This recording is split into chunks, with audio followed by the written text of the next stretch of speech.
Selamat pagi, salam sejahtera di dalam kasih Tuhan Yesus Kristus.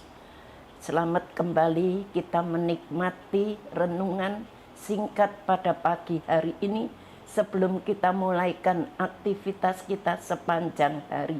Biarlah firman Tuhan yang singkat ini boleh memberikan kekuatan buat kita semuanya. Saya beri tema firman Tuhan pada pagi hari ini, 3 rahasia doa. Itu kita baca di dalam 1 Samuel pasal 1 ayat 1 sampai 28. Tapi saya baca saja ayat 1 sampai ayat yang ke-6. Demikian bunyi firman Tuhan. Ada seorang laki-laki di Ramataim Sofim dari pegunungan Efraim, namanya Elkana bin Yeroham bin Elihu bin Tohu bin Sub, seorang Efraim. Orang ini mempunyai 2 istri, yang seorang bernama Hana dan yang lain bernama Penina. Penina mempunyai anak, tapi Hana tidak. Orang itu dari tahun ke tahun pergi meninggalkan kotanya untuk sujud menyembah dan mempersembahkan korban kepada Tuhan semesta alam di Silo. Di situ yang menjadi imam Tuhan ialah kedua anak Eli, Hofni dan Pinehas. Pada hari Elkana mempersembahkan korban, diberikannya kepada Penina istrinya dan kepada semua anaknya yang laki-laki dan perempuan masing-masing sebagian. Meskipun ia mengasihi Hana, ia memberikan kepada Hana hanya 1 bagian, sebab Tuhan telah menutup kandungannya. Tetapi madunya selalu menyakiti hatinya, supaya ia gusar karena Tuhan telah menutup kandungannya. Doa adalah jawaban atas setiap masalah dalam kehidupan kita. Kalau kita baca di dalam Filipi pasal yang keempat ayat yang ke-6, Filipi 4 ayat yang ke-6 dikatakan, janganlah hendaknya kamu khawatir tentang apapun juga, tetapi nyatakanlah dalam segala hal keinginanmu kepada Allah dalam doa dan permohonan dan ucapan syukur. Doa adalah jawaban atas setiap masalah hidup kita. Dalam bacaan yang kita baca di dalam 1 Samuel pasal 1 itu dikatakan, di situ ada seorang wanita yang bernama Hana. Hana itu adalah ibu rumah tangga yang cukup lama menderita dari hari ke hari, minggu ke minggu, bulan ke bulan, dan tahun ke tahun. Dan persoalannya adalah dia merasa terhina karena madunya, yaitu Penina, mempunyai anak dan dia tidak mempunyai anak. Dia selalu dihina oleh madunya. Dan juga di zaman itu, kalau seorang istri tidak mempunyai anak, itu sangat dihina oleh orang-orang. Jadi Hana ini menderita dari hari ke hari. Persoalannya adalah merasa terhina sekali karena tidak punya anak. Sebab apa Hana tidak mempunyai anak? Dalam ayat 5 bagian terakhir dan ayat 6 bagian terakhir dikatakan, karena Tuhan telah menutup kandungannya.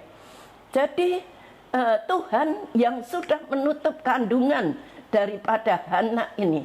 Kalau Tuhan yang sudah menutup, tidak ada seorang pun yang dapat membuka. Jadi tidak ada satupun yang dapat membuka. Tetapi saya mau sampaikan bahwa doa mampu menghadirkan mujizat Allah. Karena itu mungkin hari ini Bapak Ibu Saudara sekalian sedang menghadapi masalah besar yang membuat seolah-olah pintu sudah tertutup dan tidak ada jalan keluar. Dan saya mengajak kita semuanya untuk nikmati, untuk naikkan doa, ucapan syukur dan permohonan hanya kepada Tuhan. Tuhanlah penolong yang dapat membuat mujizat, yang dapat mengadakan mujizat. Tuhanlah Allah yang sanggup merubah keadaan kita dari yang hina menjadi yang mulia. Hana membawa persoalannya itu hanya kepada Tuhan dalam doa yang tidak berkeputusan, dan Tuhan memberikan kepadanya apa yang dia minta. Jadi Hana itu tidak minta kepada suaminya Elkana, tidak minta kepada orang-orang yang ada di dalam dunia, dalam masalah yang dia hadapi. Dia berdoa kepada Tuhan. Dia tidak berkeputusan untuk datang kepada Tuhan, minta pertolongan kepadanya. Belajar dari kisah Hana ini, kita menemukan 3 rahasia doa yang menghadirkan mujizat. Ada 3 doa yang sudah kita baca di dalam 1 Samuel. Nanti Bapak Ibu saudara sekalian bisa membaca seluruhnya dari ayat 1 sampai ayat yang ke-28. Jadi dari kisah Hana ini ada dibagi dalam 3 bagian rahasia doa yang menghadirkan mujizat. Yang pertama, doa yang menghadirkan mujizat Allah adalah doa orang benar. Di dalam Yakobus 5 ayat yang ke-16 dikatakan demikian, karena itu hendaklah kamu saling mengaku dalam dosamu dan saling mendoakan supaya kamu sembuh. Doa orang yang benar bila dengan yakin didoakan sangat besar kuasanya. Jadi doa orang benar bila dengan yakin didoakan itu sangat besar kuasanya. Kita semua adalah orang yang berdosa, tapi sudah dibenarkan oleh darah Kristus. Jika kita terus hidup dalam kebenaran, maka pasti doa kita itu berkuasa. Doa kita itu akan pasti didengar oleh Tuhan kalau kita hidup benar, hidup kudus di hadapan Allah. Beberapa ciri orang benar adalah takut kepada Tuhan. Kalau kita adalah anak-anak Tuhan yang takut kepada Tuhan dan selalu berdoa, selalu membawa masalahnya kepada Tuhan, bukan kepada manusia, maka perhatikan cara Hana menyelesaikan masalah itu adalah orang yang benar. Hana menyelesaikan masalah itu dengan berdoa kepada Tuhan. Lalu yang kedua, doa yang rendah hati. Kita baca di dalam 1 Samuel 1 ayat 11, kemudian bernasarah ia katanya, Tuhan semesta alam, jika sungguh-sungguh engkau memperhatikan sengsara hambamu ini dan mengingat kepadaku dan tidak melupakan hambamu ini, tetapi memberikan kepadamu hambamu ini seorang anak laki-laki, maka aku akan memberikan dia kepada Tuhan untuk seumur hidupnya dan pisau cukur tidak akan menyentuh kepalanya. Doa yang rendah hati. Hana itu menaikkan doa yang rendah hati. Di dalam ayat 11 ini dia mengatakan, Tuhan semesta alam. Dia mengakui bahwa Allah itu adalah Allah semesta alam. Dia rendah hati di hadapan Tuhan, sebab di dalam 1 Petrus 5 ayat yang ke-16b itu dikatakan bahwa Allah menentang orang yang sombong, tetapi mengaruniakan berkat kepada orang-orang yang rendah hati. Jadi doa daripada Hana ini adalah doa yang rendah hati. Yang ketiga, doa yang menghadirkan mujizat Allah adalah doa untuk kemuliaan Allah.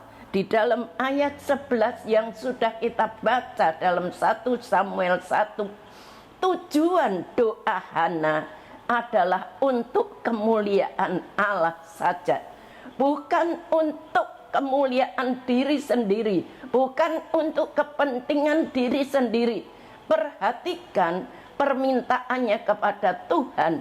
Apa yang ia mintakan dari Tuhan bukan untuk kepentingan dirinya sendiri, tapi untuk Tuhan, untuk kemuliaan nama Tuhan.